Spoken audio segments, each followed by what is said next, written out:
सभी का स्वागत है हमारे YouTube channel Israel sir GS में। और सभी को very very happy new year.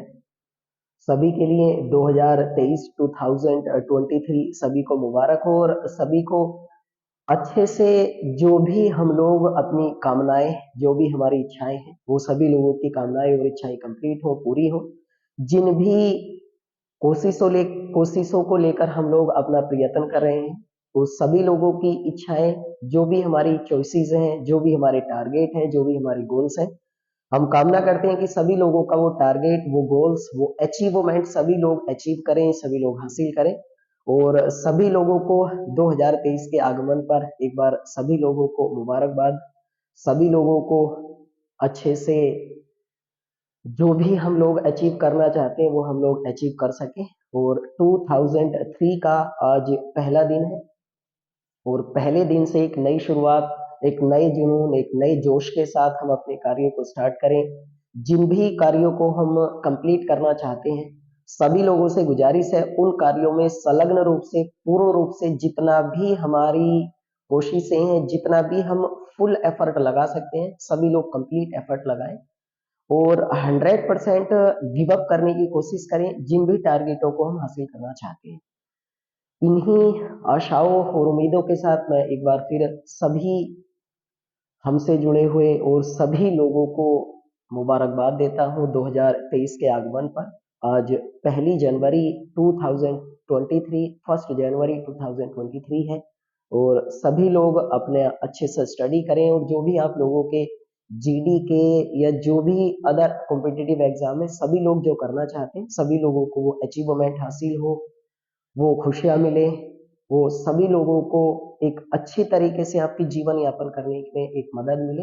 इन्हीं आशाओं के साथ हम उम्मीद करते हैं कि 2023 का आगमन हो और सभी लोगों के परिवार वालों का, सभी स्वयं का अच्छा स्वास्थ्य रहे, अच्छे से हम कोशिश करें, जो भी हम हासिल करना चाहते हैं वो हम हासिल करें। तो एक बार फिर सभी लोगों को happy new year, happy new year, happy new year. और इन्हीं उम्मीदों और आशाओं के साथ हम आपका सभी का स्वागत करते हैं अपने YouTube channel Israel sir GS में और उम्मीद करते हैं कि आप अच्छे से अपने टारगेट को अचीव करने की कोशिश कर रहे होंगे और बहुत अच्छे से आप लोगों को ये हमारा चैनल हेल्प कर रहा होगा। जीएस में जो भी जनरल अवेयरनेस से रिलेटेड आपकी जीएस के टॉपिक होते हैं, किस प्रकार जीएस से आपकी जनरल अवेयरनेस बनती है, किन किन टॉपिकों को हम लोगों को मेमोराइज करना चाहिए, पढ़ना चाहिए और कहाँ से क्वेश्चन आपकी बन सकते हैं। मैं पिछले 1 या 2 दिनों से लगातार यही कोशिश कर रहा हूँ कि जैसे एसएससी जीडी के और जो सीजीएल मेंस के एग्जाम होने वाले, उन एग्जामों में कहाँ से क्वेश्चन आ सकते हैं। और आप लोगों ने सुना होगा कि ज्यादातर जितने भी कॉम्पिटिटिव एग्जाम होते हैं, इन कॉम्पिटिटिव एग्जामों में एक स्पोर्ट्स का जो टॉपिक होता है वो थोड़ा सा कुछ ज्यादा मालूम किया जाता है। तो उसी वाले टॉपिक से रिलेटेड आज हम बात करेंगे। आपने सुना होगा अभी अभी 2022 ईस्वी में, अगर हम बात करेंगे 2022 ईस्वी में 28 जुलाई से 8 अगस्त, ध्यान से सुनना मुझे सारे लोग, 28 जुलाई टू 8 अगस्त, 28 जुलाई से 8 अगस्त 2022 के बीच में एक खेल खेले गए और इन वाले खेलों का नाम था इनका राष्ट्रमंडल खेल। राष्ट्रमंडल खेल, जिनको इंग्लिश में बोला जाता है आपकी कॉमनवेल्थ गेम्स। कॉमनवेल्थ गेम्स, इनको इंग्लिश में पढ़ा जाता है। इन खेलों का आयोजन, राष्ट्रमंडल खेलों का या कॉमनवेल्थ गेम्स का, CWC के नाम से इसको जाना जाता है, इन खेलों का आयोजन 2022 ईस्वी में 28 जुलाई टू 8 अगस्त 2022 को, और इनका आयोजन किया गया था बर्मिंघम। बर्मिंघम ये एक इंग्लैंड का एक शहर है ना, इंग्लैंड के बारे में हम सभी लोग जानते हैं। और देखो, मैं आप लोगों को एक बार फिर सजेस्ट कर रहा हूँ कि जिन भी देशों की चर्चाएं हो, जिन भी देशों की कन्वर्सेशन की जाए, उन देशों की कैपिटल और करेंसी आप याद करते रहें। इसके अलग कुछ भी मालूम नहीं किया था। जब कभी भी कैपिटल और करेंसी की बात आती है तो उन्हीं देशों की राजधानी या मुद्राएं आप लोगों से एग्जाम में मालूम की जाती है जिन देशों की चर्चाएं होती है। अब जैसे इंग्लैंड की चर्चा है तो इंग्लैंड को तो हम जानते हैं, उन लोगों ने हम पर आपकी राज भी कराया, हम उनके उपनिवेशक भी रहे हैं। तो इंग्लैंड की राजधानी है लंदन, है ना, जो टेम्स नदी के तट पर बसी हुई टेम्स नदी, और टेम्स नदी को इंग्लैंड की गंगा के नाम से भी जाना जाता है ना, इंग्लैंड की गंगा। देखो, जिन भी टॉपिकों पर हमने अपने इस यूट्यूब चैनल पर बात करी होगी, आपने फील भी किया होगा, हम पूरे एक कंप्लीट एफर्ट लगाकर, मैं बहुत ज्यादा आपकी हार्ड स्टडी करके आप लोगों के सामने टॉपिक लाता हूं। तो आप कृपया करके सभी लोग बड़ी मेहनत के साथ इन टॉपिकों को देखा करें, बड़ी मेहनत के साथ इन्हें सुना करें, और बड़ी मेहनत के साथ इन पर आप लोग सब लोग काम किया करें, और ज्यादा से ज्यादा कोशिश करा करें। मैं आप लोगों से पर डे की रिक्वेस्ट करता हूँ कि हमारे चैनल को ज्यादातर लोगों तक पहुंचाएं, इसे लाइक भी किया करें वीडियो को, और ज्यादा से ज्यादा लोग आपके सब्सक्राइब करें हमारे इस चैनल, क्योंकि बहुत ज्यादा शायद बेनिफिट आपके एग्जामों के लिए इससे मिलने वाली जानकारी आपको होगी। तो कृपया करके इसमें जो भी कुछ जानकारी मैं आप लोगों के लिए लेकर आता हूं, उसे बड़ी शिद्दत और मेहनत के साथ आप लोग अपने नोट्स बनाएं, अपनी कॉपी बनाएं, और जिन भी टॉपिकों को मैं आप लोगों को बता के जा रहा हूं, आपको कुछ भी अलग पढ़ने की जरूरत नहीं है। आप इन्हीं टॉपिकों पर लगातार आप स्टडी करते रहें, नोट्स बनाते हैं, और लगातार आप लोग पढ़ते रहें। इसके बारे में हम चर्चा कर रहे थे। लंदन कैपिटल है, टेम्स नदी के तट पर है, टेम्स नदी को इंग्लैंड की गंगा कहा जाता है, और यहाँ करेंसी चलती है आपकी पाउंड स्टर्लिंग। पाउंड स्टर्लिंग यहाँ की करेंसी है। कुछ लोग सीधे सीधे इसे पाउंड ही कह देते हैं, वो भी ठीक है, लेकिन पूरा करेंसी का नाम जो है वो पाउंड स्टर्लिंग है। करेंसी का मतलब होता है मुद्रा। जैसे हमारे देश में रुपया मुद्रा चलता है, वैसे इंग्लैंड में जो चलता है वो कौन सी मुद्रा चलती है, वो पाउंड स्टर्लिंग चलती है, और कैपिटल वहां की लंदन है। इसे इंग्लैंड के बर्मिंघम शहर में 2022 ईस्वी में 22वें नंबर के राष्ट्रमंडल खेलों का आयोजन किया। राष्ट्रमंडल खेलों, है ना। नंबर आप लोग जरूर याद रखें, कौन से नंबर के थे? 22वें नंबर के राष्ट्रमंडल खेलों का आयोजन 2022 ईस्वी में किया गया, और 2022 ईस्वी में इन राष्ट्रमंडल खेलों का आयोजन किया गया था 28 जुलाई से 8 अगस्त के बीच। किस स्थान पर किया गया? इंग्लैंड के बर्मिंघम शहर में। इंग्लिश में क्या कहा जाता है इनको? कॉमनवेल्थ गेम्स के नाम से भी जाना जाता है। अब मैं आप लोगों को एक जानकारी दे दूं, पहले आप लोगों को कंप्लीट मैं इंफॉर्मेशन आपको देकर जाऊंगा आज इसकी। पहले मैं आप लोगों को समझा दूं इनमें कि राष्ट्रमंडल खेलों का नाम राष्ट्रमंडल खेल क्यों है ना। तो कृपया करके बड़े ध्यान से मुझे अब सब लोग बड़े ध्यान से सुने, क्योंकि अब जो जानकारी हम लोग पढ़ने वाले वो बड़ी महत्वपूर्ण इंफॉर्मेशन है, और वो बहुत सारे सभी एग्जामों में कभी ना कभी उस आपकी जानकारी को मालूम जरूर किया गया है। अब देखो, मैं पहले आप सब लोगों को इसमें जानकारी दे दूं कि राष्ट्रमंडल का मतलब होता क्या है। राष्ट्रमंडल को इंग्लिश में हम लोग कॉमनवेल्थ कह देते हैं। कॉमनवेल्थ इंग्लिश में जो हम लोग बोलते हैं वो कॉमनवेल्थ के नाम से जानते हैं, हिंदी में इन्हें राष्ट्रमंडल के नाम से जाना जाता है। देखो होता क्या है, बड़े ध्यान से सुनना मुझे सारे लोग। देखो, राष्ट्रमंडल एक समूह है जिसे हिंदी में बोला जाता है राष्ट्रमंडल समूह, या इंग्लिश में इसे कह देते हैं आपकी कॉमनवेल्थ ग्रुप, सीजी कहा जाता है। ठीक है, देखो ऐसा है, परिभाषा आप लिखे, ऐसे देशों का समूह, ऐसे देशों का समूह जो पूर्व में ब्रिटेन के, ब्रिटेन इंग्लैंड को ही कहा जाता है, सबको पता होगा ना, इंग्लैंड को ब्रिटेन भी कहते हैं, ग्रेट ब्रिटेन भी कहते हैं, यूनाइटेड किंगडम भी बोल दिया जाता है। यूनाइटेड किंगडम का मतलब होता है आपकी, यूनाइटेड किंगडम का मतलब होता है संयुक्त, जो एक तरीके से साम्राज्य होता है हिंदी में। किस दिन में इसकी पूरी डिटेल आप लोगों को समझा के जाऊंगा। तो ब्रिटेन के बहरहाल आपको 3 नाम याद रखने, इंग्लैंड को ब्रिटेन भी कहते हैं, इंग्लैंड को आपकी इंग्लैंड भी कहा जाता है, और इंग्लैंड को ग्रेट ब्रिटेन भी कहते हैं, और इंग्लैंड को यूनाइटेड किंगडम के नाम से भी जाना जाता है ना। तो अब देखो, परिभाषा में लिख रहा हूं यहाँ राष्ट्रमंडल की। अगर आपकी राष्ट्रमंडल समझ में आ जाएगा तो फिर राष्ट्रमंडल खेलों पर हम लोग डिस्कशन करेंगे, बातें करेंगे। देखो मतलब ये होता है, ऐसे देशों का समूह जो पूर्व में ब्रिटेन के उपनिवेशक रहे, उपनिवेशक रहे हैं, है ना, उन देशों का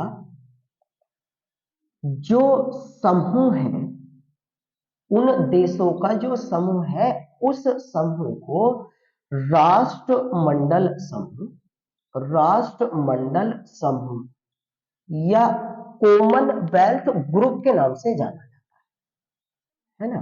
कॉमनवेल्थ ग्रुप के नाम से उसको जाना जाता है। अब देखो यहां पर एक वर्ड आ रहा होगा, उपनिवेशक। उपनिवेशक का मतलब एक तरीके से राज करना होता है, इसका मतलब ज्यादा कुछ आपकी हमारी होता नहीं है। इसका मतलब होता है राज करना, केवल इतना ज्यादा कुछ इसका डिस्कशन है। उपनिवेशक का मतलब ये होता है कि जैसे अंग्रेजों के द्वारा, इंग्लैंड के निवासियों को अंग्रेज जानते हैं, जैसे ब्रिटेन के जो निवासी रहे थे उन्होंने भारत पर भी शासन करा, श्रीलंका पर भी शासन करा है, बांग्लादेश पाकिस्तान भी पहले हमारा हिस्सा थे, इन पर भी शासन करा है, ऑस्ट्रेलिया पर भी शासन करा है उन्होंने, कनाडा पर भी उनके द्वारा आपकी शासन करा गया है।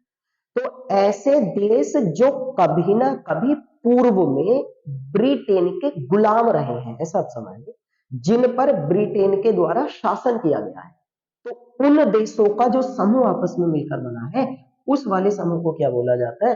राष्ट्रमंडल समूह या कॉमनवेल्थ ग्रुप कहा जाता है। ये परिभाषा जरूर याद रखना है ना। अब अगर हम इसकी बात करें, अब ध्यान से सुनना, आपकी मारी मैं ये लिख देता हूँ। राष्ट्रमंडल समूह की बात करें तो राष्ट्रमंडल समूह का जो गठन है, उसके बाद ही तो समझ में आएंगे आपकी खेल। राष्ट्रमंडल समूह का जो गठन है वो 1926 ईस्वी में किया गया, 1926 में।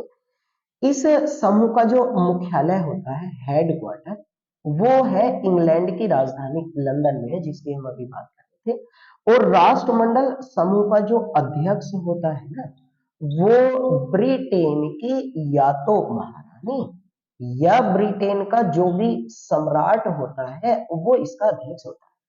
तो अब ब्रिटेन की महारानी तो है नहीं, ब्रिटेन के सम्राट है, तो इसका मतलब अगर हम वर्तमान में देखें तो वर्तमान में जो है आपकी वो प्रिंस किंग चार्ल्स तृतीय है ना, जो किंग चार्ल्स तृतीय है, नाम आप लिख लें इसका जरूर। किंग चार्ल्स तृतीय जो है ये ब्रिटेन में आपकी सम्राट है, ब्रिटेन के सम्राट है, और ये राष्ट्रमंडल समूह के आपकी क्या है इस समय अध्यक्ष।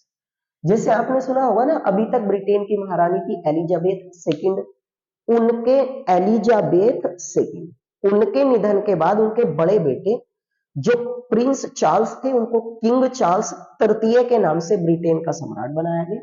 और जो भी ब्रिटेन का सम्राट होता है वर्तमान में, वही सम्राट या जो भी ब्रिटेन की क्वीन होती है, महारानी होती है, जैसे अभी तक ब्रिटेन में सम्राट नहीं था, महारानी थी, अब महारानी का देहांत हुआ है तो महारानी कोई नहीं बना है, बल्कि उनके स्थान पर उनके बड़े बेटे प्रिंस चार्ल्स तृतीय वहां के सम्राट बने हैं। तो वो राष्ट्रमंडल समूह के आपकी क्या है, हेडक्वार्टर आपके लंदन में है। 1926 में इस ग्रुप की स्थापना हुई। ऐसे देश जिन पर कभी ना कभी ब्रिटेन के द्वारा पूर्व में शासन किया गया, एम्पायर किया गया, उपनिवेशक रहे हैं, वहां से आपकी गुलामी करके ब्रिटेन के द्वारा आपकी हमारी उनको अपना गुलाम बनाकर रखा गया, उन देशों के समूह को क्या बोला जाता है? कॉमनवेल्थ ग्रुप या राष्ट्रमंडल समूह कहा जाता है।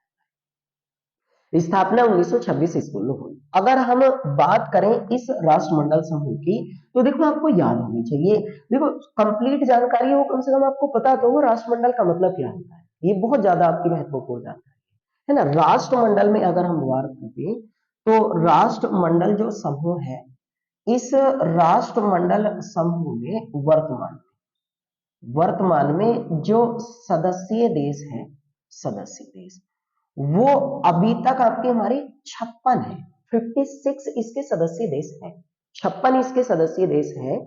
देखो याद रखना आपकी जून 2022 ईस्वी में दो देश है, दो देश है ना।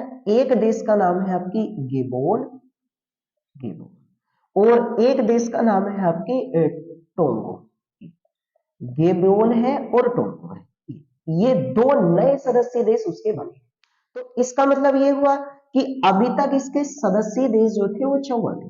इसके सदस्य देशों के बारे में बात करें तो 54 थे, दो नए सदस्य इसमें ऐड हुए हैं। तो number of countries in Commonwealth group, how many कितने हो गए आपके, वो 56 हो गए, यानी how many country membership of Commonwealth groups, तब बोला जाएगा आपकी 56 यानी 56। 56 सदस्य देश आपकी किसके हो गए, कॉमनवेल्थ ग्रुप के। पहले 54 थे, दो नए सदस्य देश कौन कौन से बने, गेबून है और एक आपकी कौन सा बना है, टोंगो। अब गैबून और टोंगो दोनों के दोनों आपकी किस महाद्वीप में पड़ते हैं, गैम्बो और टोगोन आपकी हमारी ये पड़ते हैं दोनों अफ्रीका महाद्वीप में, है ना। इनकी अगर चर्चा है तो लिख रहे हैं आप लोग। गैबोन की राजधानी है लिब्रेविले, लिब्रेविले ये इसकी राजधानी है, और यहां मुद्रा जो चलता है वो चलता है आपकी फ्रैंक। ये इसकी कैपिटल है लिब्रेविले, लिब्रेविले इसकी कैपिटल है, राजधानी है, ये कैपिटल है, राजधानी है, और ये वहां पर आपकी करेंसी चलती है यानी कि मुद्रा है। अफ्रीका महाद्वीप का है ये भी अफ्रीका महाद्वीप का है। अगर हम टोंगो के बारे में आपकी हमारी बात करेंगे तो नुकू ओलोफा है ना, नुकू अलोफा ये इसकी कैपिटल है। नुकू अलोफा जो है इसकी राजधानी है। टोंगो के बारे में अगर हम बात करेंगे तो इसकी कैपिटल आपकी हमारी ये वाली, और इसमें जो करेंसी चलती है ना, मुद्रा, वो है आपकी पेंगा। पेंगा यहाँ पर आपकी करेंसी चलती है, मुद्रा चलती है। ये जरूर याद रखा करें भाई, आपने फील किया होगा हर एक एग्जाम में एक कैपिटल और एक करेंसी दी जाती है। जैसे आपका री एग्जाम होगा वीडियो में, तो लास्ट ईयर जब वीडियो का एग्जाम हुआ था 2018-19 में, हर दोनों के दोनों सेटों में 2 कैपिटल और 2 करेंसी जरूर पूछी गई थी। इस वाली बात को जरूर याद रखा करें। और जब भी कैपिटल या करेंसी पूछी जाती है तो उन्हीं देशों की पूछी जाती है जिन देशों की आपकी कन्वर्सेशन होती है, जिन देशों की आपकी चर्चा होती है सबसे ज्यादा। अब इन दोनों देशों की चर्चा और इन देशों के, देखो ज्यादातर कैपिटल और करेंसी ऐसे देशों की पूछी जाती है जिन देशों के आपने नाम भी कभी शायद नहीं सुने होंगे। तो इन देशों में अगर हम बात करें, ये भी अफ्रीका महाद्वीप का, ये भी अफ्रीका महाद्वीप का। इसकी राजधानी लिब्रेविले है, मुद्रा फ्रैंक चलती है। इसकी राजधानी नुकू अलोफा है। यहाँ मुद्रा जो चलती है आपकी वो पेंगा है। पेंगा यहाँ पर करेंसी चलती है ये कॉन्टिनेंट में। ये दोनों सदस्य देश आपकी हमारी राष्ट्रमंडल समूह के जो सदस्य बने हैं, ये दोनों के दोनों आपकी +2 अगर हम कर दें तो ये जून 2022 ईस्वी में बने हैं। तो जून 2022 ईस्वी तक इसके सदस्य देश 54 थे। अब इसके सदस्य देश कितने हो गए आपके 56। ये जरूर याद रखें, मुख्यालय लंदन में होता है। इस समय आपकी किंग चार्ल्स तृतीय इसके आपके अध्यक्ष हैं। इसमें 56 सदस्य देश है। 1926 में इसकी स्थापना की गई थी। ऐसे देशों का समूह जिन पर कभी ना कभी पूर्व में ब्रिटेन के द्वारा शासन किया गया है, राज किया गया, तो उन देशों को क्या बोला जाता है, राष्ट्रमंडल समूह या कॉमनवेल्थ ग्रुप के नाम से जाना जाता है। अब एक जानकारी मैं आप लोगों को और दे देता हूं, ये बड़ी महत्वपूर्ण जानकारी, इसको सभी लोग आपकी बड़ी मेहनत के साथ लिखें और कृपया करके सभी लोग कंप्लीट वीडियो आप देखा। जब भी आप लोगों को आपकी बहुत ज्यादा फायदा पहुंचेगा। अगर आप केवल कुछ ही उसके पोर्शन आपकी लिख के या सुन के आगे छोड़ देते हैं तो वो आपके लिए बहुत ज्यादा हार्मफुल हो जाएगा, शायद नुकसान देगी वो चीजें। तो इसलिए कंप्लीट वीडियो पर फोकस करें, क्योंकि शुरू से लास्ट तक हम पूरी डिटेल में आपकी इन वीडियो पर आपकी चर्चा करते हैं। और इतनी ज्यादा महत्वपूर्ण जानकारी मैं आप लोगों को देकर जाता हूँ, शायद आपने और भी किसी से अगर आपकी स्टडी करी हो, पढ़ी हो, तो शायद लोग बात ऐसा नहीं बताते। तो कृपया करके आज 2023 का पहला दिन है, अपनी नई शुरुआत करें और क्यों ना एक ऐसी कोशिश की जाए जो बहकाने वाले लोगों से हम बचें, और ज्यादातर हम ऐसी पढ़ाई पर फोकस करें जो हमें बहुत ज्यादा मार्गदर्शन भी करे, और एक ऐसे तथ्य, ऐसे टॉपिक हम लोगों को आपकी प्रोवाइड करें जो आपके एग्जाम में आने की सबसे ज्यादा पॉसिबिलिटी या संभावना हो। इसीलिए कंप्लीट वीडियो को आप फोकस किया करें और उन्हें देखा करें। अब देखो राष्ट्रमंडल आपकी समझ में आ गया होगा। अब राष्ट्रमंडल के ऊपर हम बात करें ना, तो राष्ट्रमंडल के सदस्य देश हैं ना, राष्ट्रमंडल के जो सदस्य देश हैं, इनके जो शासना अध्यक्ष होते हैं, शासनाध्यक्ष का मतलब होता है, मैं आप लोगों को एक जानकारी और बता दूं। देखो किसी भी देश में 2 व्यक्ति होते हैं, एक होता है हेड ऑफ गवर्नमेंट, एक होता है head of state. Head of state का मतलब होता है राष्ट्र का प्रमुख, राष्ट्र का प्रमुख। इस जानकारी को आप लिख लें, कॉन्स्टिट्यूशन से रिलेटेड है। और हेड ऑफ गवर्नमेंट का मतलब होता है सरकार का प्रमुख। ये आपको याद होनी चाहिए भैया, इसीलिए तो वन लाइन मेथड वालों पे हम लोग बात नहीं करते हैं, वरना एक स्क्रीन लगी हुई है और मैं भी आप लोगों को बताते चला जाऊंगा कि एक लाइन में इसका आंसर क्या होगा, एक लाइन में इसका आंसर, आपको कम से कम पता तो चले, पूरी जानकारी उसके बारे में हो। और इसीलिए तो हम लोग आपकी यहाँ पर क्लासेस में बातें कर रहे हैं कि कम से कम उन लोगों से हम बचें कि रोज के आपकी 1000-500 क्वेश्चन ना पढ़ें, और हम वही कम से कम लिमिटेड आपकी हमारी 20-25 क्वेश्चन पढ़े और वही क्वेश्चन हमें मिल जाए, जो ना हम ऐसी स्टडी करें। तो इसी रीजन से हम लोग बातें करते हैं भैया। देखो कॉन्स्टिट्यूशन में बहुत ज्यादा बुझा जाता है, सरकार का प्रमुख होता है एक राष्ट्र का प्रमुख, हेड ऑफ स्टेट कहा जाता है राष्ट्र के प्रमुख को। और राष्ट्र, यहाँ स्टेट का मतलब राष्ट्र भाई, राज्य नहीं है यहाँ, है ना। यहाँ हेड ऑफ गवर्नमेंट का मतलब ये है। और देखो किसी भी देश में 2 व्यक्ति होते हैं, जैसे हमारे देश में हेड ऑफ गवर्नमेंट होता है प्रधानमंत्री, है ना, और हमारे देश में हेड ऑफ स्टेट होता है राष्ट्रपति, प्रेसिडेंट, राष्ट्रपति। ऐसे करके किसी भी देश में 2 प्रमुख होते हैं, एक तो सरकार का प्रमुख, जैसे हमारे देश में अकॉर्डिंग ऑफ कॉन्स्टिट्यूशन, संविधान के अनुसार हमारे देश का प्रमुख जो होता है वो भारत का राष्ट्रपति होता है। लेकिन वास्तविक रूप से प्रधानमंत्री होता है, सभी जानते हैं। लेकिन अगर औपचारिक रूप से देखें, जो लिखित चीजें हैं जो कॉन्स्टिट्यूशन में वर्णित की गई हैं, उनको अगर हम देखते हैं तो जो औपचारिक रूप से होता है, वर्चुअल रूप से अगर देखते हैं तो भारत का जो राष्ट्र प्रमुख होता है वो राष्ट्रपति होता है, और भारत का जो सरकार का प्रमुख होता है वो प्रधानमंत्री, और प्रधानमंत्री सरकार का प्रमुख होने के कारण वो वास्तविक रूप से हमारे देश का प्रमुख ही कहलाता है, लेकिन वो लिखित में नहीं होती। लिखित में जो राइट वे में कॉन्स्टिट्यूशन में आपकी की गई है वो हेड ऑफ स्टेट का मतलब प्रेसिडेंट है, और हेड ऑफ गवर्नमेंट का मतलब होता है प्रधानमंत्री। अब हम इसका जिक्र इसलिए कर रहे थे क्योंकि राष्ट्रमंडल समूह के जो सदस्य देश होते हैं उनके शासनाध्यक्ष होते हैं। अब शासन अध्यक्षों में आपकी हमारे देश में ये आता है, और ये हमारे देश में सरकार का प्रमुख आता है। तो ज्यादातर हमारे देश में जब कभी भी शासन अध्यक्ष की बैठकों की भाग लेती है तो राष्ट्रपति औपचारिक होने के कारण इन बैठकों में ज्यादातर भाग कौन लेता है? भारत का प्रधानमंत्री भाग लेता है। इस रीजन से आप लोग थोड़ा सा ध्यान रखें, है ना। अब राष्ट्रमंडल के जो समूह के जो सदस्य देश होते हैं इनके शासन अध्यक्षों की एक बैठक होती है, शासन अध्यक्षों की एक बैठक होती है, और इस वाली बैठक को बोला जाता है आपकी चोगम, है ना, चोगम। इस वाली बैठक को आपकी क्या कहा जाता है? आपकी चोगम। ये आप याद रखें भाई, इनकी बैठकों के जो समूह होता है उस वाली बैठक को क्या बोला जाता है? चोगम। देखो चोगम का मतलब होता है आपकी हमारी Commonwealth head of government meeting, Commonwealth head of government meeting. देखो ये इसका फुल फॉर्म है ना, ये इसका फुल फॉर्म है। CH का मतलब होता है Commonwealth, O head of, H का मतलब है हेड, O का मतलब है ऑफ, G का मतलब है गवर्नमेंट, और M का मतलब यानी कि राष्ट्रमंडल के समूह के सदस्य देशों के राष्ट्र अध्यक्षों की गवर्नमेंट मीटिंग एक बैठक होती है, और उस वाली बैठक को क्या बोला जाता है? चोगम।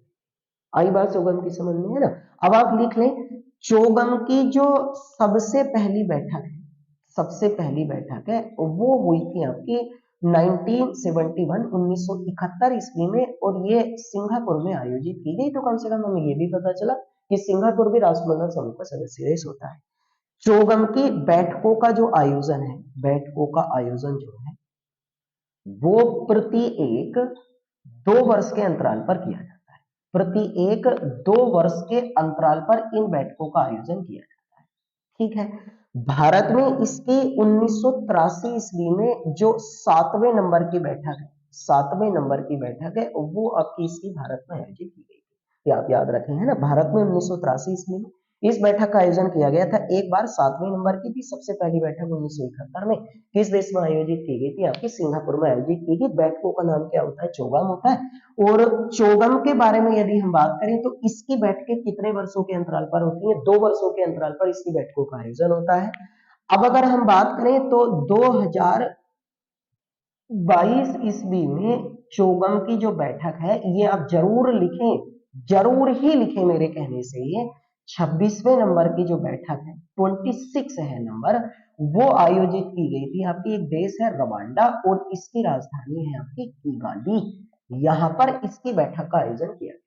किगाली में इसका आयोजन हुआ। रवांडा में मुद्रा चलती है आपकी फ्रैंक, फ्रैंक यहाँ पर करेंसी चलती है। अफ्रीका महाद्वीप का देश है। 26वें नंबर की बैठक हुई थी, और ये जरूर ही याद रखें। अब अगली वाली बैठक का आयोजन 2024 ईस्वी में होगा, और ये इसकी 27वें नंबर की बैठक होगी, और 27वें नंबर की इसकी बैठक का आयोजन जो है वो समाओ में किया जाएगा। समाओ ये भी अफ्रीका महाद्वीप का एक देश है। समाओ जो है आपकी, है ना, इसकी राजधानी के बारे में अगर हम बात करें तो एपिया इसकी राजधानी है, और यहाँ पर करेंसी जो चलती है वो ताला। ये मुद्रा चलती है आपकी ताला, है ना, ताला मुद्रा है, ये करेंसी है, यहाँ पर मुद्रा है, और इसकी जो राजधानी है आपकी कैपिटल जो है वो एपिया है। एपिया इसकी राजधानी है, यहाँ करेंसी है। अब 2022 में बैठक रवांडा में की वाली कौन से नंबर की? 26वें नंबर की। ये कौन से नंबर की होगी? 27वें नंबर की। ये पूरी जानकारी हो गई आपकी। इन बैठकों की अध्यक्षता जो होता है वो वही देश करता है जो आपकी हमारी देश में आयोजित की जाती है ना। याद रखना, ये जो 26वें नंबर की बैठक हुई थी ना आपकी रवांडा की गाली में, इसमें भारत की तरफ से प्रधानमंत्री या राष्ट्रपति नहीं गए थे, लेकिन वो थी राष्ट्राध्यक्षों की बैठक है। भारत के जो विदेश मंत्री थे ना, विदेश मंत्री एस जयशंकर, इन्होंने इस बैठक में भारत को आपके रिप्रेजेंट किया था, क्योंकि आप सबको याद है ना सुब्रमण्यम जयशंकर इस समय भारत के फॉरेन मिनिस्टर है, विदेश मंत्री है। याद रखना, मैं आपको एक जानकारी और दे दूं, भारत के सबसे पहले आपके विदेश मंत्री, देखो ऐसे करके मैंने सब कुछ बता दिया हुआ आप लोगों को। भारत के सबसे पहले जो विदेश मंत्री रहे हैं ना, जो राष्ट्र आपकी हमारी विदेश मंत्री, वो आपके पंडित जवाहरलाल नेहरू। पंडित जवाहरलाल नेहरू ये विदेश मंत्री या राष्ट्रमंडल समूह के जो मंत्री रहे हैं हमारे भारत के, वो सबसे पहले कौन रहे? पंडित जवाहरलाल नेहरू। वर्तमान में एस जयशंकर है, इन्होंने भाग लिया। ये पूरा राष्ट्रमंडल, कोई भी एक भी पॉइंट ऐसा नहीं है इसमें जो हमारी राष्ट्रमंडल समूह नाम समझ। सदस्य देश स्थापना क्यों बना, मतलब क्या है, चौगम का मतलब क्या होता है। अब हम बात करेंगे आपकी हमारी उन पर जो हम लोगों को आपकी हमारी आज की क्लास में पढ़ना। अब कम से कम आपकी कंप्लीट जानकारी होगी, आपको पता चला। अब देखो, अब हम जो खेल पढ़ने वाले हैं उनका नाम है आपकी राष्ट्रमंडल खेल के बारे। अब इनके बारे में पढ़ने वाले है ना, इनको इंग्लिश में कहते हैं कॉमनवेल्थ गेम्स। कॉमनवेल्थ गेम्स आपकी, हम इनको इंग्लिश में बोलते हैं, है ना। अब देखो, आपको कम से कम तो ये पता चला कि कॉमनवेल्थ गेम्स नाम क्यों है। देखो, अब मैं आपको जानकारी बता दूं, पूरी जानकारी मैं बताऊंगा, उसके बाद हो जाएगा। राष्ट्रमंडल के जो सदस्य देश होते हैं उन्होंने आपस में मिलकर, है ना, जो राष्ट्रमंडल समूह के जो सदस्य देश हैं, राष्ट्रमंडल समूह के सदस्य देश जो है वो आपस में मिलकर, है ना, सदस्य देश वो आपस में मिलकर जो एक खेल खेलते हैं ना, एक खेल खेलते हैं, उन वाले खेलों का नाम आपकी क्या रखा जाता है? राष्ट्रमंडल खेल, ये कॉमनवेल्थ गेम्स। अब आपको कंप्लीट जानकारी हो गई इसकी। अब लिखना आप, अगर हम बात करें तो विश्व में सबसे पहले, विश्व में सबसे पहले जो राष्ट्रमंडल खेल है, राष्ट्रमंडल खेल, है ना, ये खेले गए थे 1930 ईस्वी में, और इनका आयोजन हुआ था आपकी हैमिल्टन में। हैमिल्टन पड़ता है आपकी कनाडा में, कनाडा, ठीक है। कनाडा की राजधानी याद रखें, कनाडा की राजधानी आपकी ओटावा, और यहाँ मुद्रा चलती है आपकी कनेडियन डॉलर। कनेडियन डॉलर यहाँ पर करेंसी चलती है। ये बात तो देखो, जो भी देश चर्चा में आती है मैं बता के जरूर जाता हूँ आप लोगों को, तो इतना भी याद करते रहोगे, टोटल जानकारी से इसकी कैपिटल ये है। यहाँ सबसे पहले हैमिल्टन में कनाडा में 1930 ईस्वी में राष्ट्रमंडल खेलों की शुरुआत हुई। राष्ट्रमंडल खेल प्रत्येक 4 वर्ष के अंतराल पर खेले जाते हैं, प्रत्येक 4 वर्ष के अंतराल पर इन खेलों का आयोजन किया जाता है, प्रत्येक, है ना। तो अगर हम भारत की बात करें तो भारत ने पहली बार 1934 ईस्वी के जो लंदन में खेले गए थे आपके राष्ट्रमंडल खेल, और ये कौन से राष्ट्रमंडल खेल होंगे? दूसरे नंबर के। इन खेलों में भारत ने पहली बार भाग लिया। तो भारत ने पहली बार जो भाग लिया वो 1934, यानी कि 1930 ईस्वी के राष्ट्रमंडल खेलों में हमने भाग नहीं लिया था। भारत ने 1934 के दूसरे नंबर के जो राष्ट्रमंडल खेल इंग्लैंड की राजधानी लंदन में 1934 में खेले गए, उसमें हम लोगों ने भाग लिया। तब से लेकर प्रत्येक 4 वर्ष के अंतराल पर खेले जाते हैं। मैं आपकी जानकारी के लिए बता दूं, भारत जो है वो एक तो 1930, एक 1950, एक 1962 और एक 1986, ये 4 ऐसे राष्ट्रमंडल खेल हैं, कॉमनवेल्थ गेम्स है, जिसमें भारत ने भाग नहीं लिया है। ये वाली बात भी आप लिख लें, यानी भारत ने अभी तक जितने भी राष्ट्रमंडल खेल हुए, अभी हम बात करेंगे टोटल के ऊपर, उनमें से 4 कॉमनवेल्थ गेम्स ऐसे हैं जिसमें भारत के द्वारा आपकी पार्टिसिपेट नहीं किया गया। सबसे पहले वाले हैं 1930 वाले, उसके बाद 1950 वाले हैं, 1962 और 1986 वाले राष्ट्रमंडल खेलों में भारत ने भाग नहीं लिया। भारत ने पहली बार 1934 ईस्वी के राष्ट्रमंडल खेलों में भाग लिया, जो लंदन में खेले गए। सबसे पहले शुरुआत 1930 ईस्वी से आपकी हैमिल्टन कनाडा से इन कॉमनवेल्थ गेम्स की आपकी स्टार्टिंग की गई थी, शुरुआत की गई। अब इनके बारे में बात करें तो प्रत्येक 4 वर्षों के अंतराल पर इन खेलों का आयोजन आपकी किया जाता है। अगर हम पिछले वाले राष्ट्रमंडल खेलों के बारे में अगर हम बात करते हैं तो 2018 ईस्वी में 21वें नंबर के राष्ट्रमंडल खेल जो है, राष्ट्रमंडल खेल, ये खेले गए थे आपकी भाई गोल्ड कोस्ट, है ना। गोल्ड कोस्ट ये एक शहर है और ये पड़ता है आपकी ऑस्ट्रेलिया, है ना। ऑस्ट्रेलिया गोल्ड कोस्ट में आपकी इन खेलों का आयोजन हुआ। मैं ऑस्ट्रेलिया के बारे में बता दूं आप लोगों को, ऑस्ट्रेलिया की राजधानी है आपकी कैनबरा। कैनबरा ऑस्ट्रेलिया की राजधानी है और यहाँ मुद्रा चलती है ऑस्ट्रेलियन डॉलर।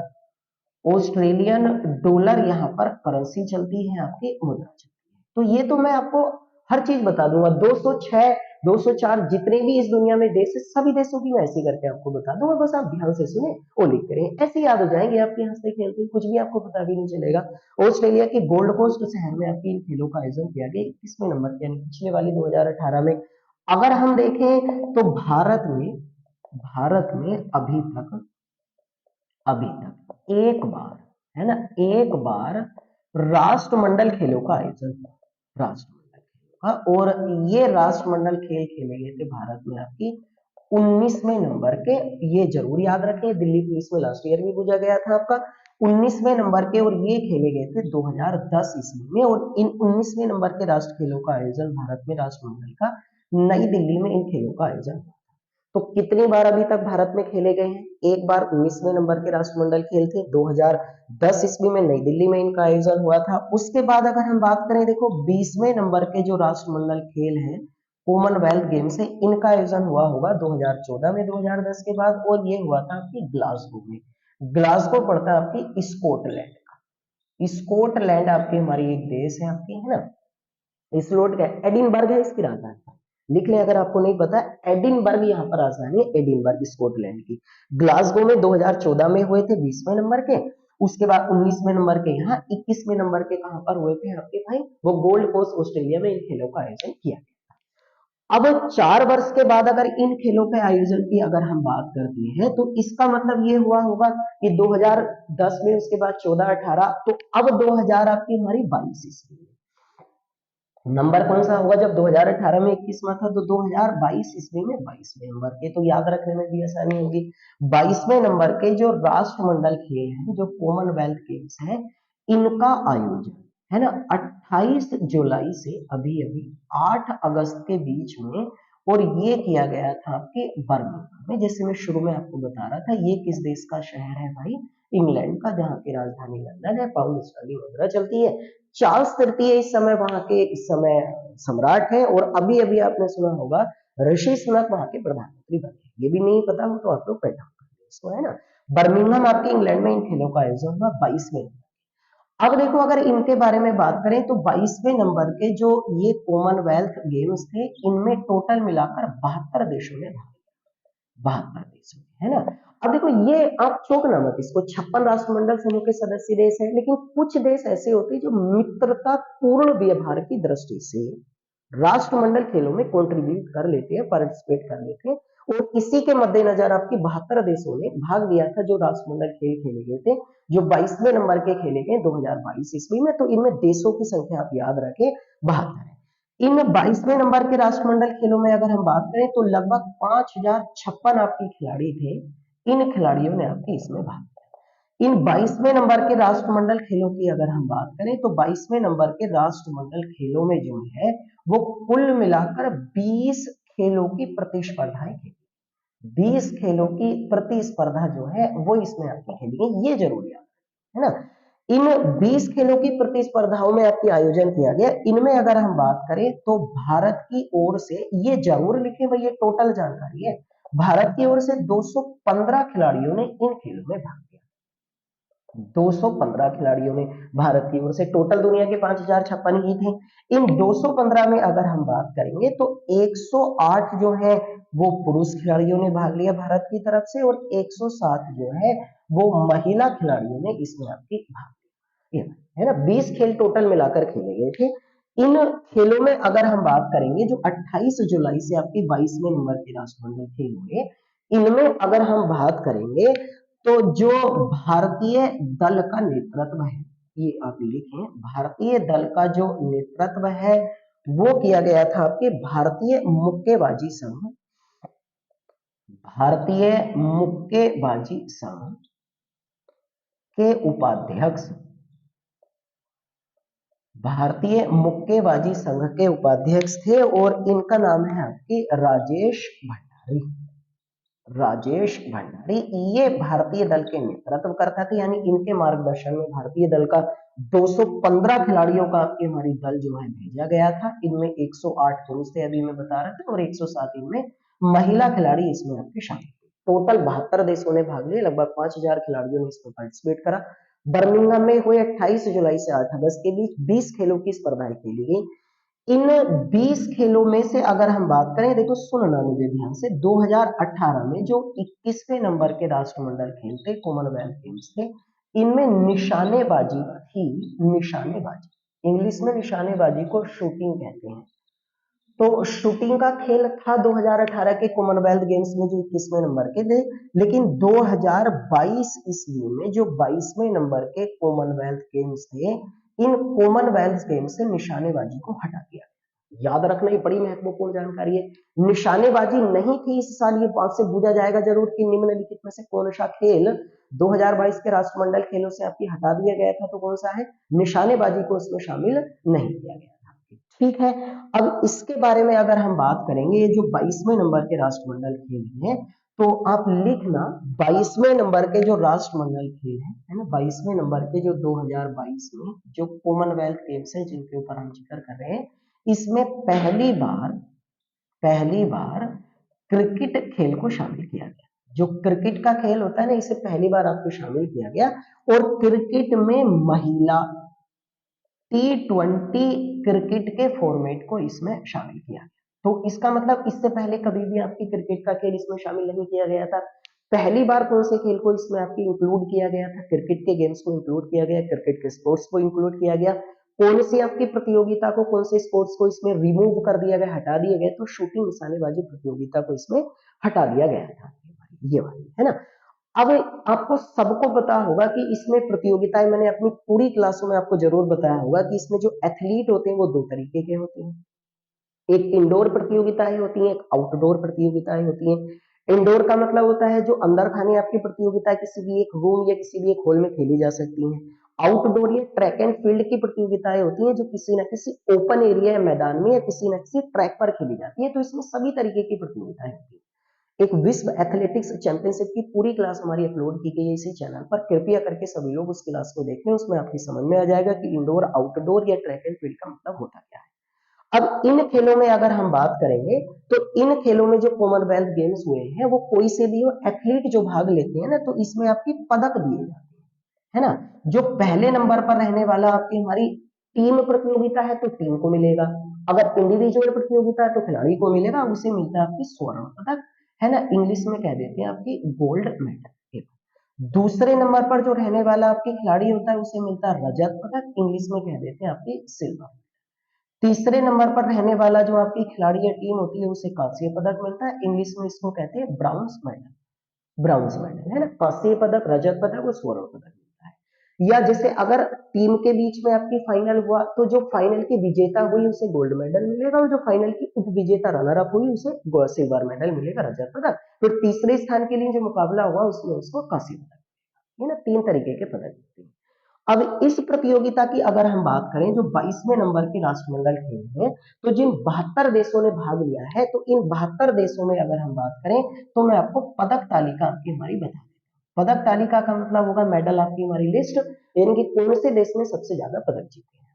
ठीक है, अब ध्यान से सभी लोग देखें, 22वें नंबर की हम बात कर रहे हैं, तो 22वें नंबर के राष्ट्रमंडल खेलों में देखो यहां लिखे हैं आपकी हमारी, यहां लिखे देश, यहां लिखे आप स्वर्ण पदक, एक लिस्ट बना ली, यहां लिखे आप रजत पदक, और यहां लिखे आप कांस्य पदक, और यहां आप लिखे आपकी कुल पदक, ये है ना।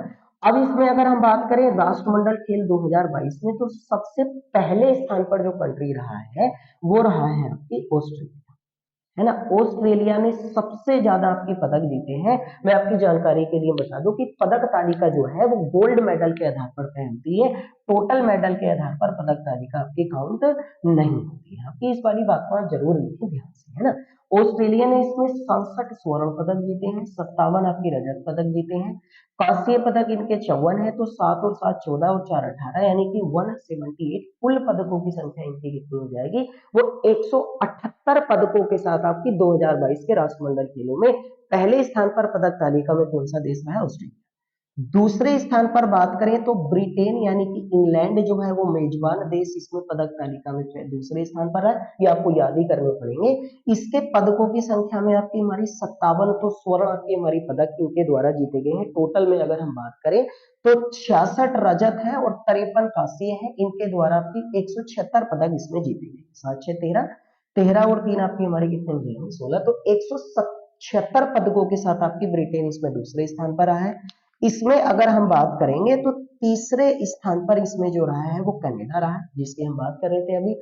कनाडा ने इसमें अगर हम बात करेंगे तो टोटल मिलाकर आपकी 26 स्वर्ण पदक जीते हैं इन्होंने, 34 इन्होंने आपकी कांस्य पदक जीते, 26 गोल्ड मेडल हो गए, 34 आपकी हमारी इसमें भैया इनके रजत पदक हो गए, और इसमें 26 स्वर्ण हो गए, 34 आपकी हमारी रजत पदक इनके द्वारा, 34 नहीं 32 है, 32 रजत पदक है और 34 इनके कांस्य पदक है। उसके बाद 6 और 2 8, 8 और 4 12, इसका मतलब आपकी हमारी इनके आपकी 3 और 2 5 और 3 8 और 1 9, इसका मतलब 92 पदकों के साथ जो है वो कनाडा इसमें आपके तीसरे स्थान पर रहा है।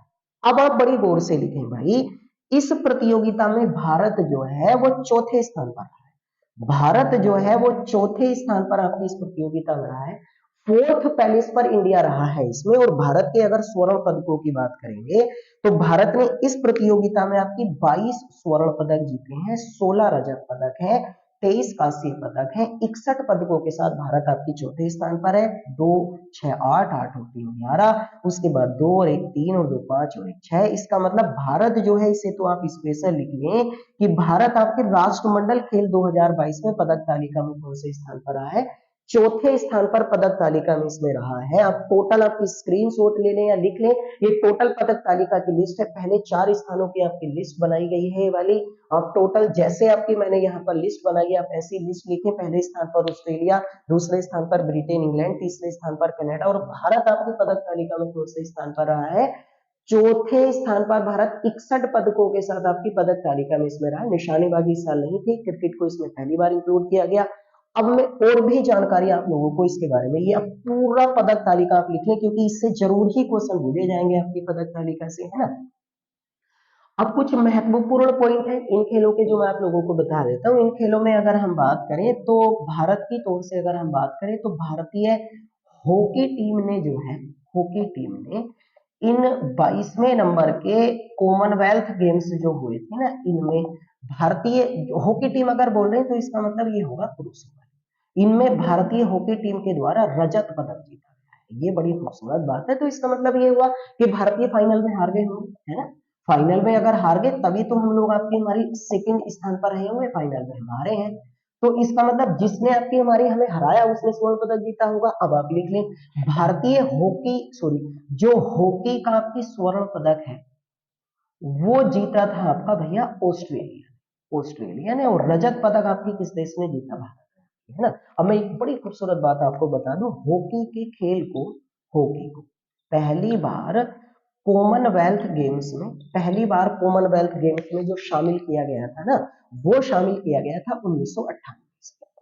अब तक 2022 तक 7 के 7 स्वर्ण पदक जो है वो ऑस्ट्रेलिया ने जीते हैं। 7 के 7 जो स्वर्ण पदक है वो ऑस्ट्रेलिया ने जीते हैं। भारतीय पुरुष हॉकी टीम के द्वारा रजत पदक इस साल जीता गया। भारत की अगर हम बात करें ना तो भारत ने एक तो 2010 में, एक 2014 में और एक 2022 में 3 बार, और तीनों के तीनों बार रजत पदक जीते हैं। और हम तीनों बार फाइनल में जो हारे हैं ना, वो किस देश ने हमें हराया, वो ऑस्ट्रेलिया ने हराया। ये आपकी जानकारी। तो जब से लेकर हॉकी को शामिल किया गया ना, तब से लेकर आज तक हर बार ऑस्ट्रेलिया की हॉकी का स्वर्ण पदक जीता रहा राष्ट्रमंडल खेलों का। और इन राष्ट्रमंडल खेलों में आपकी हमने 3 बार रजत पदक जीते पुरुष हॉकी टीम ने। इस साल भी हमने रजत पदक जीता 2010 और 2014 में, है ना। इनके बारे में अगर हम बात करें आपकी कॉमनवेल्थ ग्रुप्स के बारे में, आपकी कॉमनवेल्थ गेम्स जो हम लोग आपके पढ़ रहे हैं, इनके अगर खेलों के बारे में बात करेंगे तो जो भारतीय महिला हॉकी टीम थी ना, भारतीय महिला हॉकी टीम, इसने भी भारतीय महिला हॉकी टीम इसने भी भैया 2022 के जो ये कॉमनवेल्थ गेम्स हुए थे, इनमें भारत के लिए कांस्य पदक जीता है। कांस्य पदक भारत ने कांस्य पदक जीता है आपकी न्यूजीलैंड को हराकर भारत ने आपकी कांस्य पदक जीता है। भारतीय अगर महिला हॉकी टीम की बात करें तो भारतीय महिला हॉकी टीम ने कॉमनवेल्थ गेम्स में, राष्ट्रमंडल खेलों में आपकी इससे पहले भी हम लोगों ने आपकी हमारी पदक जीते हैं, और भारतीय महिला हॉकी टीम जो है इससे पहले भारत के लिए जो है वो पदक आपकी हमारी जीत चुकी है। और भारतीय महिला हॉकी टीम ने इससे पहले 2006 ईस्वी में भारत के लिए रजत पदक जीता था, और 2002 ईस्वी में भारत के लिए इन्होंने स्वर्ण पदक जीता था। तो भारतीय महिला हॉकी टीम का भी इस साल तीसरा पदक, ये इस साल आपकी हमारी कौन सा पदक है, तीसरा पदक है। यानी इससे पहले भी हम लोग आपकी हमारी पदक जीत चुके हैं, और भारतीय महिला हॉकी टीम के द्वारा आपकी इसमें पदक जीता गया था आपकी हमारी, ये आप लोग थोड़ा सा ध्यान रखें ना। 2006 और 2002 ईस्वी में हमने आपकी पदक जीती, ये भी कुछ जानकारी है। और मैं जानकारी दे देता हूँ, देखो पूरी क्लास पढ़े आप, जब भी आपको फायदा होगा था इसके बारे में, है ना। अब जब कभी भी कोई खेल होते हैं, जैसे एशियाई खेल है, राष्ट्रमंडल खेल है, ओलंपिक खेल है, तो इनमें आपके ध्वजवाहक और होते हैं, ध्वजवाहक। तो ध्वजवाहक का मतलब ये होता है कि जिस दिन जैसे 28 जुलाई को उद्घाटन हुआ, उद्घाटन, तो इस उद्घाटन में भारत का ध्वजवाहक, तो भारत का ध्वजवाहक आपकी हमारी जो होता है ना, तो इसका मतलब ये होता है कि जैसे 215 खिलाड़ी हैं, तो इन 215 खिलाड़ियों में सबसे आगे झंडा लेकर भारत का कौन चलेगा, उस वाले व्यक्ति को क्या बोला जाएगा कि ध्वजवाहक बोला जाएगा। तो इन ध्वजवाहक 28 जुलाई को जो उद्घाटन हुआ था ना, तो भारत की तरफ से उद्घाटन समारोह में ध्वजवाहक थे नीरज चोपड़ा, नीरज चोपड़ा। ये राष्ट्रमंडल खेलों में आपकी 2022 के जो कॉमनवेल्थ गेम्स हुए हैं, इनमें उद्घाटन समारोह में भारत के ध्वजवाहक थे, है ना। जिस दिन समापन हुआ 28 जुलाई से आपकी हमारी कब के बीच में खेले गए थे, अभी हम बात कर रहे थे 8 अगस्त के बीच में, है ना। तो 8 अगस्त को जो समापन समारोह था, समापन समारोह, इस समापन समारोह में भारत की तरफ से जो ध्वजवाहक थे ना, ध्वजवाहक, वो दो व्यक्ति थे ध्वजवाहक। एक थी आपकी निकहत जरीन, निकहत जरीन आपको पता होगा ना, मुक्केबाजी खेल से संबंधित है, और इन्होंने 2022 ईस्वी में भारत के लिए स्वर्ण पदक जीता था, ठीक है। और एक थे आपके शरत कमल, शरत कमल टेबल टेनिस से संबंधित है, टेबल टेनिस है, और इन्होंने 3 स्वर्ण पदक जीते थे आपकी 2022 के राष्ट्रमंडल खेलों में। ये जितना मैं बता रहा हूँ, लेकिन इन्होंने 2022 के स्वर्ण पदक जीते थे 3, इन्होंने स्वर्ण पदक जीता है आपकी एक, ये इससे संबंधित है मुक्केबाजी से, बॉक्सिंग से, और ये टेबल टेनिस से। समापन समारोह में थे, ये उद्घाटन भारत के ध्वजवाहक, है ना। अगर हम 2022 के राष्ट्रमंडल खेलों के बारे में बात करेंगे ना, तो 2022 के जो राष्ट्रमंडल खेल थे, कॉमनवेल्थ गेम्स थे, इनका जो शुभंकर था, अब तो कम से कम आपको पता चलने लगा होगा ना शुभंकर या मस्कट आपकी क्या होता है। तो शुभंकर जो रखा गया था वो एक आपकी, एक खिलाड़ी के रूप में, एक खिलाड़ी के रूप में बुल को रखा गया था, बुल, खिलाड़ी के रूप में बुल को रखा गया था, और इसे नाम दिया गया था पैरी का, नाम पैरी का दिया गया था, लेकिन एक खिलाड़ी के रूप में आपकी बुल को क्या रखा गया था, इसका शुभंकर या मस्कट रखा गया था। इन खेलों के बारे में अगर हम बात करें, तो इन खेलों का जो आदर्श वाक्य था, आदर्श वाक्य रखा गया था इन खेलों का, सभी के लिए खेल, सभी के लिए खेल, इन खेलों का आदर्श वाक्य रखा गया था, है ना, सभी के लिए खेल, स्पोर्ट्स फॉर ऑल, इंग्लिश में इसको पढ़ा जाएगा, है ना। ये राष्ट्रमंडल खेलों में अगर हम बात करें, अब देखो मैं एक जानकारी आप लोगों को आपकी हमारी और दे दूं। राष्ट्रमंडल खेलों की जब पहली बार आपकी शुरुआत हुई थी ना 1930 ईस्वी में, तो राष्ट्रमंडल खेलों का, कॉमनवेल्थ गेम्स का सबसे पहला जो नाम था, इन्हें ब्रिटिश एम्पायर खेल के नाम से जाना जाता था, ब्रिटिश एम्पायर खेल के नाम से इन्हें जाना जाता था।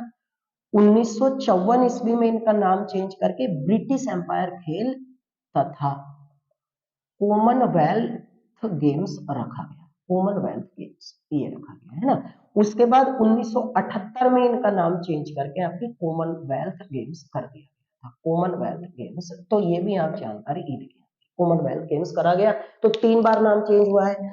अगर हम भारत की तरफ से बात करें, तो भारत की ओर से राष्ट्रमंडल खेलों में, राष्ट्रमंडल खेलों में, राष्ट्रमंडल खेलों में सबसे पहला पदक जो जीता था ना, वो जीता था आपकी हमने कुश्ती में, और कुश्ती में हमने सबसे पहला पदक जीता था 1934 ईस्वी में, और ये कौन सा पदक था? आपकी कांस्य पदक था, और ये जीता था अनवर राशिद के द्वारा। आपकी हमारी इस पदक को भारत की तरफ से सबसे पहले अगर हम बात करें तो इस पदक को आपकी हमारी सबसे पहले जो जीता गया था वो राशिद अनवर के द्वारा जीता गया था, है ना। राशिद अनवर ने भारत के लिए इन खेलों में सबसे पहला पदक जीता था कुश्ती में, और ये कौन सा पदक था? 1934 में कांस्य पदक, जो लंदन में आपकी खेल खेली। अगर हम भारत की तरफ से अगर हम बात करेंगे तो भारत की तरफ से अब तक राष्ट्रमंडल खेलों में जो है ना वो सबसे ज्यादा, है ना, राष्ट्रमंडल खेलों में सबसे अधिक जो पदक जीते गए हैं, राष्ट्रमंडल खेलों में सबसे अधिक पदक वो जीते गए थे 2010 में 19वें नंबर के राष्ट्रमंडल खेलों में भारत ने 101 पदक जीते हैं, सबसे ज्यादा। 2018 में हमने जीते थे आपकी 66 पदक थे, और हम तीसरे स्थान पर रहे थे यहाँ पर। इस साल हमने 2022 में 61 पदक जीते, और भारत जो है वो कौन से स्थान पर रहा है? वो चौथे स्थान पर रहा है। ठीक है ना। तो हमारा प्रदर्शन सबसे बेहतर यहाँ रहा है राष्ट्रमंडल खेलों में, अगर हम बात करेंगे इनकी, है ना।